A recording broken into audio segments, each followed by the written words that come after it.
আর যারা এই অ্যাসেটটাকে সহজভাবে নিচ্ছে দিচ্ছে দেখছে তারা কিন্তু সিস্টেম ডেভেলপ করতেছে, তারা এখান থেকে ইনকাম করতেছে, তারা এখানে তাদের ফিউচারকে স্ট্রং করতেছে, তার জেনারেশনকে এখানে ভালো একটা সিস্টেম দিয়ে যাওয়ার জন্য গিফট করে দিতে পারবে, এরকম একটা সুযোগ এখানে আছে। তো এখানে যে জিনিসটা হচ্ছে এটা হচ্ছে ডিএক্সএনটা আসলে করার বিজনেস না, এটা হচ্ছে বুঝার বিজনেস।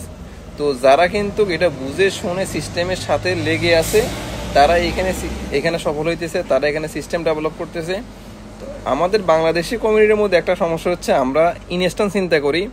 আমি এখন ইনভেস্ট করছি, আজকে ইনভেস্ট করছি, এই মাসে এত তারিখ থেকে এত তারিখ আমি ইনভেস্ট করছি, আমি মাস শেষে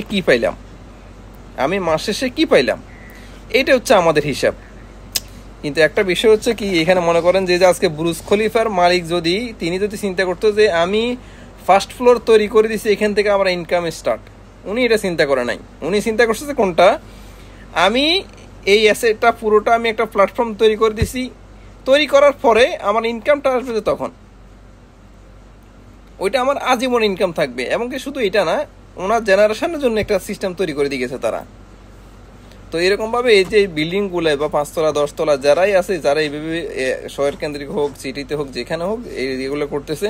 তো এইগুলো এটা ডিএক্সএনটা হচ্ছে এরকম একটা প্ল্যাটফর্ম, এখানে প্যাসিভ ইনকামের যে রাস্তাটা, জায়গাটা, প্যাসিভ ইনকামটা অনেকে না বোঝার কারণেই মানুষ ওই অ্যাক্টিভ ইনকামের দিকে বেশি ঝুঁকতেছে। অ্যাক্টিভ ইনকামের পিছনে তারা মনে করতেছে তারা অ্যাক্টিভ ইনকামটাকে বেশি প্রাধান্য দিতেছে। তো এটা হচ্ছে আমাদের বাংলাদেশি কমিউনিটির মধ্যে এটাই বড় সমস্যা।